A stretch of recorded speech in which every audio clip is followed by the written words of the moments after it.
আমি ভারতীয় জনতা পার্টির একজন সাধারণ কার্যকর্তা।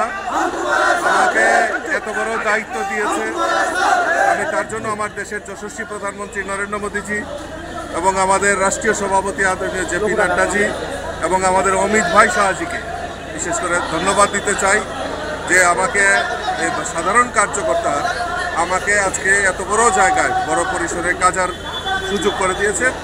আর এবং বিশেষ করে ত্রিপুরার বাসীকে আমি ধন্যবাদ জানাই এত বড় সুযোগ আমাকে দেওয়ার জন্য। আশীর্বাদ, দায়িত্ব কি আরো বেড়ে গেছে বলে মনে হচ্ছে? নিশ্চয়ই নিশ্চয়ই, ধন্যবাদ।